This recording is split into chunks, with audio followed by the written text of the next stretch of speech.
2022년 8월 17일 흥업감리교회 수요기도회를 하나님 앞에 올려드리겠습니다. 찬송가 203장 하나님의 말씀은 함께 찬양하시겠습니다.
찬송가 370장 주 안에 있는 나에게 한 장 더 찬양합니다.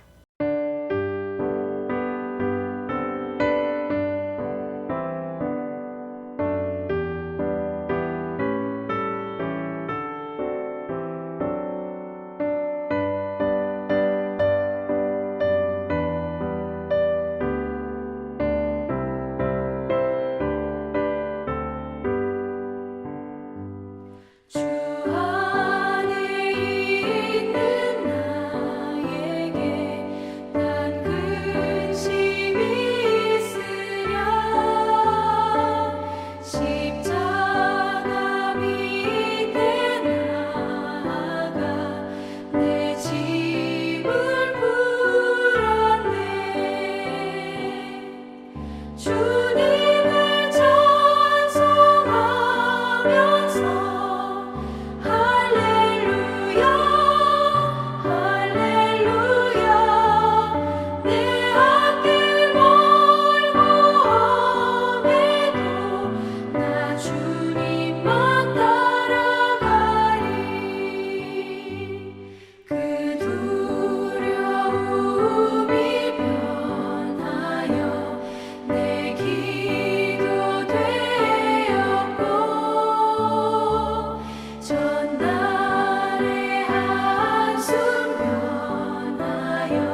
주님만 따라가리.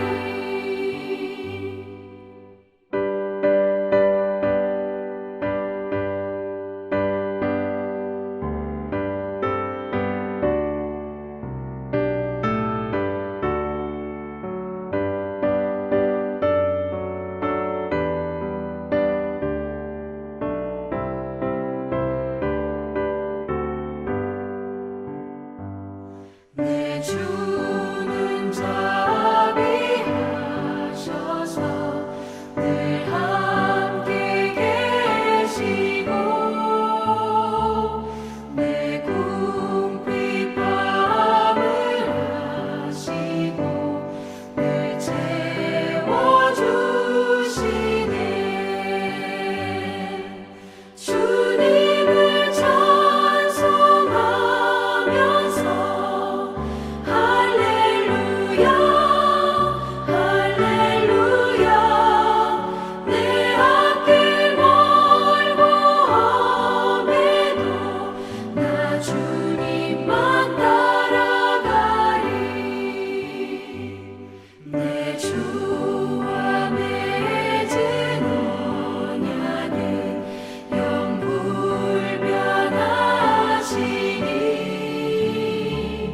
그 나라 가기까지는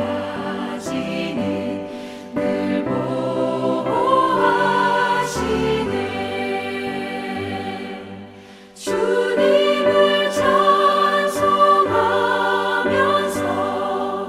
할렐루야 할렐루야 내 앞길 멀고 험해도 나 주님만 따라가리.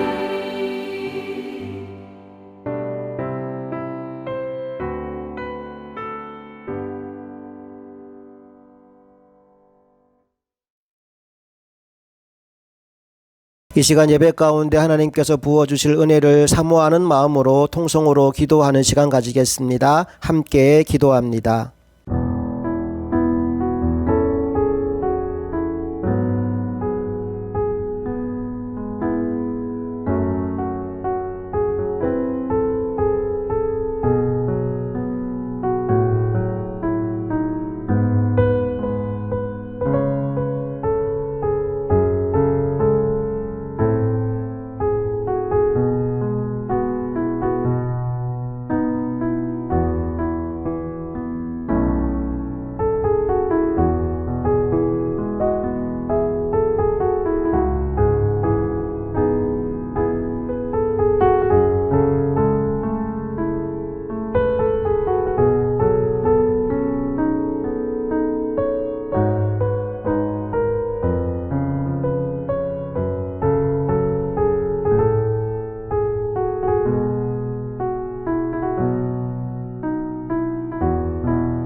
이제 오늘 주시는 하나님의 말씀을 나눕니다. 오늘 함께 나눌 말씀은 사도행전 17장 16절부터 34절까지 말씀입니다. 우리 말씀 함께 보겠습니다. 바울이 아덴에서 그들을 기다리다가 그 성에 우상이 가득한 것을 보고 마음에 격분하여 회당에서는 유대인과 경건한 사람들과 또 장터에서는 날마다 만나는 사람들과 변론하니 어떤 에피쿠로스와 스토아 철학자들도 바울과 쟁론할세. 이 말쟁이가 무슨 말을 하고자 하느냐? 이방신들을 전하는 사람인가 보다. 이는 바울이 예수와 부활을 전하기 때문이러라. 그를 붙들어 아레오바구로 가며 말하기를, 내가 말하는 이 새로운 가르침이 무엇인지 우리가 알 수 있겠느냐? 내가 어떤 이상한 것을 우리 귀에 들려주니 그 무슨 뜻인지 알고자 하노라. 하니 모든 아덴 사람과 거기서 나그네 된 외국인들이 가장 새로운 것을 말하고 듣는 것 이외에는 달리 시간을 쓰지 않음이더라. 바울이 아레오바구 가운데 서서 말하되, 아덴 사람들아, 너희를 보니 범사에 종교심이 많도다. 내가 두루 다니며 너희가 위하는 것들을 보다가 알지 못하는 신에게라고 새긴 단도 보았으니, 그런즉 너희가 알지 못하고 위하는 그것을 내가 너희에게 알게 하리라. 우주와 그 가운데 있는 만물을 지으신 하나님께서는 천지의 주제시니 손으로 지은 전에 계시지 아니하시고, 또 무엇이 부족한 것처럼 사람의 손으로 섬김을 받으시는 것이 아니니, 이는 만민에게 생명과 호흡과 만물을 친히 주시는 이심이라. 인류의 모든 족속을 한 혈통으로 만드사 온 땅에 살게 하시고, 그들의 연대를 정하시며 거주의 경계를 한정하셨으니, 이는 사람으로 혹 하나님을 더듬어 찾아 발견하게 하려 하심이로되, 그는 우리 각 사람에게서 멀리 계시지 아니하도다. 우리가 그를 힘입어 살며 기동하며 존재하느니라. 너희 시인 중 어떤 사람들의 말과 같이 우리가 그의 소생이라 하니, 이와 같이 하나님의 소생이 되었은즉 하나님을 금이나 은이나 돌에다 사람의 기술과 고안으로 새긴 것들과 같이 여길 것이 아니니라.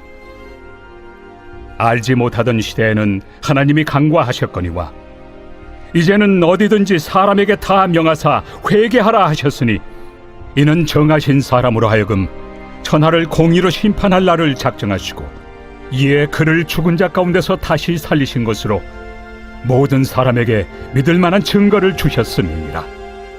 그들이 죽은 자의 부활을 듣고 어떤 사람은 조롱도 하고 어떤 사람은 이 일에 대하여 내 말을 다시 듣겠다. 이에 바울이 그들 가운데서 떠나매 몇 사람이 그를 가까이하여 믿으니, 그 중에는 아레오바고 관리 디오누시우와 다말이라 하는 여자와 또 다른 사람들도 있었더라.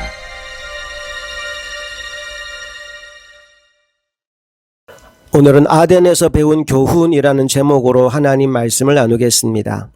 우리는 지금 바울의 2차 선교 여행의 여정을 따라가는 중입니다. 특별히 마게도냐 사람 하나가 건너와서 우리를 도우라는 환상을 보고 바울이 마게도냐 지역으로 건너가게 되는데요. 그 첫 번째 성이 빌립보라는 곳이었고요. 그 다음에 방문한 곳이 데살로니가였습니다. 그 이후에 찾아간 곳이 베레아라는 지역이고, 그리고 오늘 아덴까지 내려옵니다. 그리고 다음 주에 이제 고린도를 가는 것으로 마게도냐 지역 선교 여정이 이어지게 되는데, 특별히 각각의 도시들을 키워드로 정리해 볼 수 있을 것 같아요. 데살로니가는 어떤 도시였느냐? 가장 반대가 심했던 도시입니다. 그곳에서 얼마나 반대가 심했던지 3주 정도밖에 사역을 못하고 야반 도주하듯이 빠져나와야 했습니다. 그리고 찾아갔던 지역이 베레아라는 지역이죠. 말씀을 보니까 베레아 사람들은 너그러운 사람들, 신사적인 사람들이었다라고 나옵니다. 가장 너그러웠던 도시가 바로 베레아입니다. 베레아에서는 유일하게 반대자가 일어나지 않았어요. 말씀 앞에 모두 다 아멘으로 화답하는 그런 분위기의 도시가 바로 베레아였지요. 그리고 그 다음에 찾아간 곳이 바로 아덴이라는 곳인데, 아덴은 가장 지적 수준이 높은 도시입니다. 아테네라고 우리가 알고 있는 도시고요. 이곳이 헬라 철학, 그리스 철학이 꽃을 피웠던 도시가 바로 아덴입니다. 그리고 그 다음에 찾아가는 도시 고린도는 아주 타락한 도시, 가장 세속적인 도시라고 할 수 있습니다. 이렇게 사역이 전개되어 가는데, 우리 지난주 말씀을 잠깐만 복기해 보면 이 베레아 사역이 한창 꽃을 피울 무렵에 윗지역에 있는 데살로니가로부터 온 유대인들이 베레아 지역에서 폭동을 일으키죠. 그래서 결국은 이 다급한 상황 가운데 바울이 먼저 배를 타고 아덴으로 이동합니다. 그리고 실라와 디모데는 베레아에 잠시 남아있게 되죠. 그렇게 다른 사역자들보다 먼저 아덴에 도착한 바울은 그 성에 우상이 가득한 것을 보고 안타깝고 답답하고 심지어는 화가 날 지경이 되어버립니다. 우리 16절 말씀을 함께 읽어볼게요. 바울이 아덴에서 그들을 기다리다가 그 성에 우상이 가득한 것을 보고 마음에 격분하여, 마음의 분노가 막 일어나는 거죠. 그래서 회당에서도 가르치고 장터에서도 가르치고, 특별히 아레오바고라고 이름하는 야외 강당에서도 열심히 설교를 하며 사역을 이어나갔습니다. 특별히 아덴은 헬라 철학이 발달한 도시였기 때문에 새로운 이론이나 주장에 관심이 매우 많았습니다. 그래서 바울에게도 대중 연설을 할 수 있는 기회가 많이 주어진 것이죠. 그런데 그들의 문제가 무엇이었느냐? 그들이 아주 거만한 태도로 말씀을 들었다라는 겁니다. 팔짱을 끼고 앉아서 네가 얼마나 잘하나 한번 보자. 너의 주장이 얼마나 새로운지 한번 들어보자. 이런 자세로 바울의 설교를 들었던 것입니다. 바울도 그들의 기대에 부응할 마음이었는지는 모르겠지만 유명한 시인의 19절까지 인용해 가면서 아주 논리적이고 철학적인 태도로 말씀을 증거합니다. 22절부터 31절까지 바울의 설교가 나오는데 그 설교를 가만히 읽어보면 바울이 얼마나 그들을 설득하기 위해 애쓰고 노력했는지를 엿볼 수 있게 됩니다. 자, 그런데 안타까운 게 뭐냐 하면요, 이번 사역의 결과가 너무나도 초라했다라는 겁니다. 지나온 도시들에 비교해 보면 아덴 사람들은 말씀에 대한 반응이 너무나도 냉랭했습니다. 바울도 이런 경험은 처음이었어요. 여러분, 도대체 이유가 뭘까요? 바로 듣는 태도에 차이가 있기 때문입니다. 말씀을 대하는 태도가 너무너무 다른 겁니다. 우리가 지나온 도시 데살로니가를 한번 돌이켜 봅시다. 그곳 사람들이 말씀을 어떻게 들었나요? 사람의 말이 아니라 하나님의 말씀으로 들었습니다. 베레아 사람들은 어땠다 그랬지요? 너그러운 마음과 갈급한 마음으로 말씀을 받고 또 그 말씀이 진짜 그런가 하여 자기 집에 돌아가서 말씀을 상고하였다라고 되어 있지요. 자, 그런데 아테네 사람들은 어땠을까요? 32절 말씀을 읽어봅니다. 그들이 죽은 자의 부활을 듣고 어떤 사람은 조롱도 하고 어떤 사람은 이 일에 대하여 내 말을 다시 듣겠다 하니 말씀 앞에 아멘으로 반응하는 태도가 전혀 보이지 않습니다. 결국 바울은 그곳에서 큰 성과를 거두지 못하고 사역을 마무리하게 됩니다. 33절, 34절을 볼까요?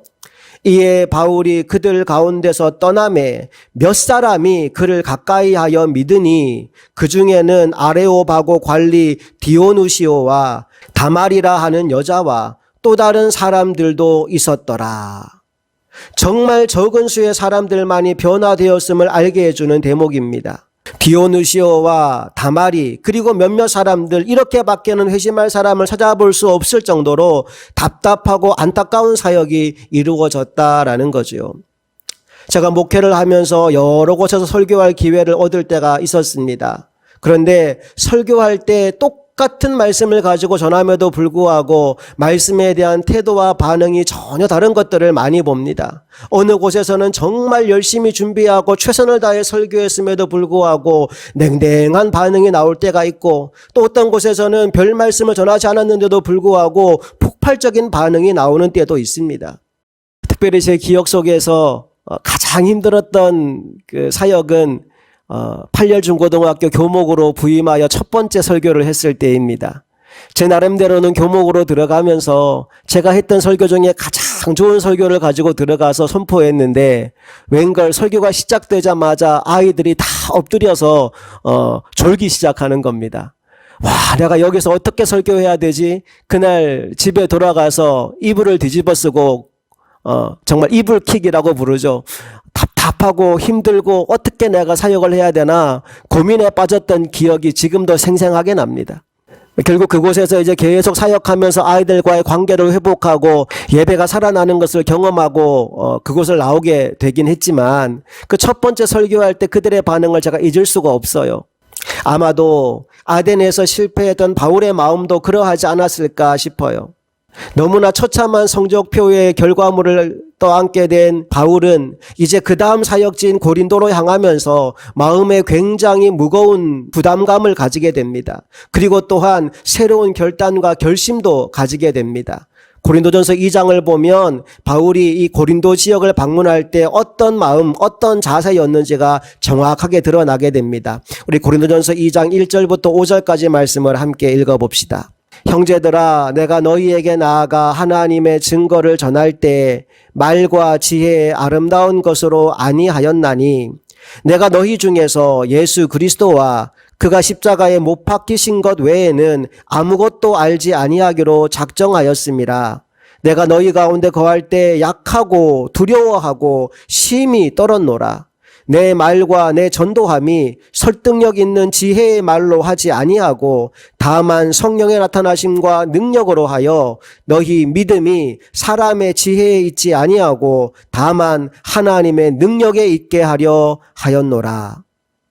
여러분, 고린도에서 바울이 어떤 자세로 사역을 했다라고 말합니까? 먼저 두려움과 떨림으로 사역을 시작했다라고 말하지요. 그리고 지혜로운 말, 설득력, 논리 이거 다 내려놓고 오직 성령의 능력에만 의지하여 예수 그리스도의 십자가 복음만을 증거하고자 했다라고 말합니다. 자, 그랬더니 하나님이 오히려 예상하지 못했던 큰 은혜를 부어주기 시작했죠. 특별히 고린도 지역에 사는 사람들은 세속적이고 타락한 것으로 소문이 나 있었기 때문에 바울 자신은 그곳에 오래 머무르리라 기대도 하지 못했습니다. 그런데 그 도시를 향한 하나님의 계획은 전혀 달랐어요. 우리 사도행전 18장 9절부터 11절 말씀을 한번 볼까요? 읽어봅니다. 밤에 주께서 환상 가운데 바울에게 말씀하시되 두려워하지 말며 침묵하지 말고 말하라. 내가 너와 함께 있음에 어떤 사람도 너를 대적하여 해롭게 할 자가 없을 것이니 이는 이 성중에 내 백성이 많음이라 하시더라. 1년 6개월을 머물며 그들 가운데서 하나님의 말씀을 가르치니라. 여러분, 바울의 지금 그 선교 사역이 여러 도시를 순회하며 복음을 전하는 사역이지 않습니까? 그 선교 여정 중에 무려 1년 6개월을 머무른다. 이게 보통 일이 아닙니다. 하나님은 그 고린도에서 그 타락한 도시에서 1년 6개월을 머무르며 사역을 해야 될 만큼 많은 열매를 얻게 하셨음을 우리가 보게 되는 것입니다. 자, 오늘 말씀을 한번 정리해 봅시다. 여러분 생각에는 누가 더 중요하다고 생각합니까? 전하는 사람이 중요할까요? 듣는 사람이 중요할까요? 예, 물론 둘 다 중요합니다. 그런데 둘 다 정말로 제대로 된 자세가 필요한 것 같아요. 전하는 사람에게는 오늘 바울이 보여주는 고린도에서의 사역의 자세가 필요합니다. 지혜로운 말, 설득하는 말, 듣기 좋은 말을 찾아다니기보다는 성령 충만한 가운데 하나님이 정말로 하시고자 하시는 그 말씀을 전하려고 애를 쓰는 자세, 그것이 말씀을 전하는 사람에게 필요한 자세인 줄로 믿습니다. 그런가 하면 듣는 사람에게는 다음과 같은 자세들이 필요할 것 같아요. 첫째, 데살로니가 사람들이 보여준 것처럼 그 말씀을 사람의 말이 아닌 하나님의 말씀으로 받겠다라는 자세가 필요합니다. 두 번째, 베레아 사람들이 보여준 것처럼 너그러운 마음과 갈급한 마음으로 하나님의 말씀을 받고 또 그 말씀을 삶 가운데 가지고 나와 상고하는 자세가 필요한 줄로 믿습니다. 그런가 하면 세 번째, 아덴 사람들이 보여준 자세가 있지요. 비판하고 판단하고 조롱하는 그 자세 속에는 결코 하나님의 은혜가 임하지 않습니다. 그러므로 비판하거나 판단하지 않는 자세로 그 말씀 앞에 아멘하고 화답하며 나아갈 때 하나님의 큰 역사를 경험하게 될 줄로 믿습니다. 믿음은 들음에서 나고 들음은 그리스도의 말씀으로 말미암습니다. 그리고 이 믿음이 세상을 이기게 만들어줍니다. 우리가 말씀으로 무장하여 세상을 이기는 강한 용사로 다 서게 될 수 있기를 주님 이름으로 축복합니다. 함께 찬송가 204장 주의 말씀 듣고서 찬양하시겠습니다.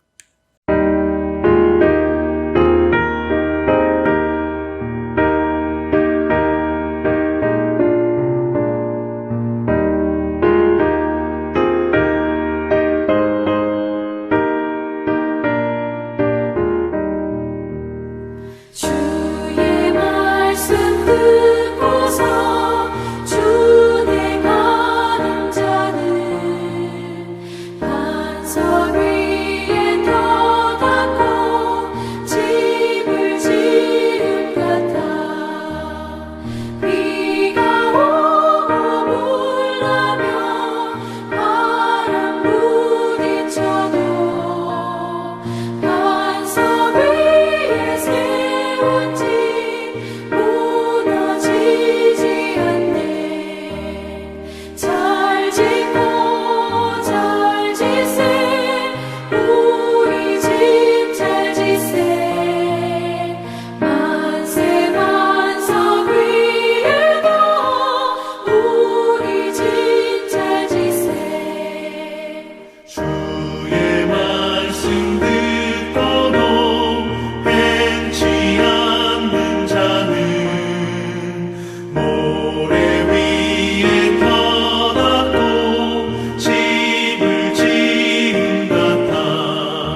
이제는 우리 주 예수 그리스도의 크신 은혜와 하나님 아버지의 놀라운 사랑하심과 성령님의 감화 감동 역사 충만하심이 오늘 하나님 앞에 말씀을 듣는 자세를 바르게 함으로 인하여 믿음이 성장하고 그 믿음으로 세상을 이기기를 꿈꾸는 사랑하는 모든 성도들의 삶 가운데 지금부터 영원토록 함께 하시기를 간절히 축원하옵나이다.